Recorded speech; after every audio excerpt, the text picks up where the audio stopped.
To be a jack of all trades or a master of none. That's something we've heard quite a lot, but the meaning only really comes to you when you've gained life experience. And recently, I just had that epiphany myself, so I'd like to share my experience with you. Let's think about what being a jack of all trades actually means. It's kind of like multitasking, but on a macro level.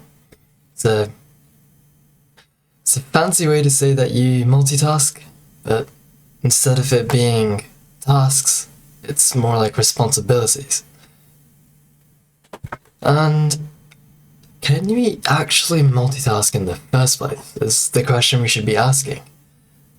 Whenever you've been writing emails or reading whilst listening to music or any other task, perhaps you were cooking and then you thought that, I might as well talk on the phone.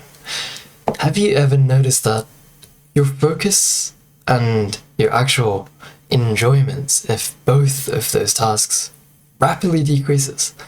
It's like when you've got one task here, another here, and something else to do on the side. It's hard to keep track of all three things at once. As a result, the quality reduces for all of them. We don't really want that. But that makes me think, is multitasking actually possible? What are we actually doing? Because if we were able to multitask, surely that means that we could do multiple tasks with good efficiency. But upon reading into the literature, I found that this was not the case. In fact, there's something called cognitive switching penalty, and it's a fancy way of saying that every time you switch your focus, you lose some of your focus, as it's a penalty. Hence, when we're multitasking, what we're actually doing is just rapidly switching our focus many times. And that's an issue for us because this means that recovery becomes longer as well. When I tried doing multiple things at once, I got quickly overwhelmed. The cognitive load went crazy.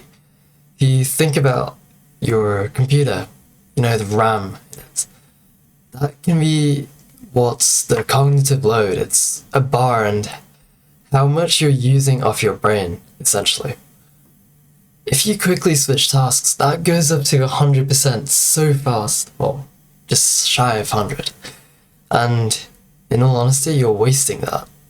It's better spent in doing more meaningful tasks and focusing on one thing at once. Have you ever thought about how factories organize their workers? Each worker tends to do just one task, and they perfect the skill. Same with large organizations. Software developers tend to do one thing, and they make sure they can do it right. That's what gets them the high paychecks. That's what gives a good product, because there's no shift of focus. When you master a skill, it's more enjoyable, firstly. You don't have to worry about, I've got all these other responsibilities all around the place. I don't know what to do. It's so tiring. Please, instead, try and focus on one thing at once. We don't have huge infrastructures. We don't have multiple workers to do those one tasks for us. So it's even more important for us to ruthlessly prioritize what we need to do in the moment. This is the only way to actually feel fulfilled and make sure that you're not wasting your time.